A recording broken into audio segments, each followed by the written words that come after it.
Hello everyone, কেমন আছো? আশা করি সবাই ভালো আছো। আজকে আমি যাচ্ছি শান্তিপুর যাচ্ছি, কারণ আমাদের ননার বার্থডে আছে, তার জন্য ওর জন্য খেলনা কিনতে খেলনার দোকানে চলে এসেছিলাম। খেলনা দেখাতে বলছিলাম, দোকানদারের ওর কাকা দেখছিল কি খেলনা নেওয়া যায়। তারপর দেখে নিয়েছিলাম আমরা ফাইনালি এই যে এই গাড়িটা, কিন্তু গাড়িটা সুন্দর ছিল কিন্তু খুব একটা হার্ডি ছিল না। তারপরে এই রোবটটা দেখছিলাম অন্য একটা দোকানে। রোবটটা দেখার পরে আমাদের এই সিংহটা চয়েস হলো। তারপর সিংহটা দেখার পরে সিংহটা নিলাম, আর একটা এই বাচ্চা পুতুলটা সাথে নিয়ে নিয়েছিলাম। ও ভাই ভাই করে, তাই ভাইয়ের জন্য ও না, এই যে আমরা ফাইনালি এগুলো নিয়ে নিয়েছি। ওই ভাইটার নাম দিয়েছে পনা। তারপরে চলে এসেছিলাম মিষ্টির দোকানে। আমি তারপর মিষ্টি কেনার পরে চলে এসেছি বার্থডের জায়গাতে। বুনুরা সবাই বসে আছে। তারপর এটা হচ্ছে ননার মা। ননা দেখো সিংহটাকে কি বলছে সাথে নিয়ে।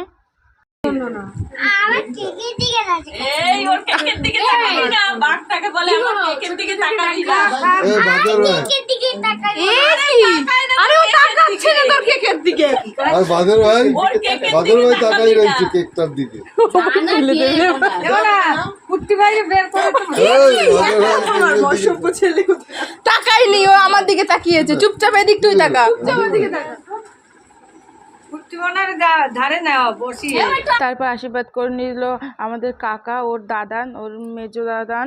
তারপরে আশীর্বাদ করতেছে ওর কাকা। ও সত্যি সত্যি ভাবছে যে সিংহটার কেকটা খেয়ে নেবে, তার জন্য ও সিংহটার চোখটা ঢেকে রেখে বলছে, আমার কেকের দিকে তাকাচ্ছিস কারণ আমার কেকের দিকে তাকাবি না।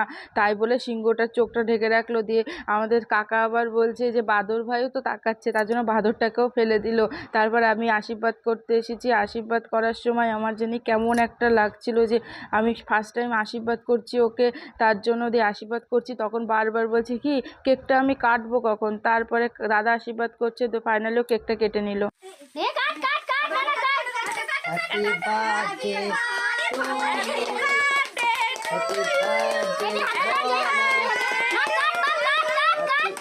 কতটা আনন্দ পেয়েছে দেখেছো। এখন চাকুর থেকে নিজে কেকটা খাচ্ছে।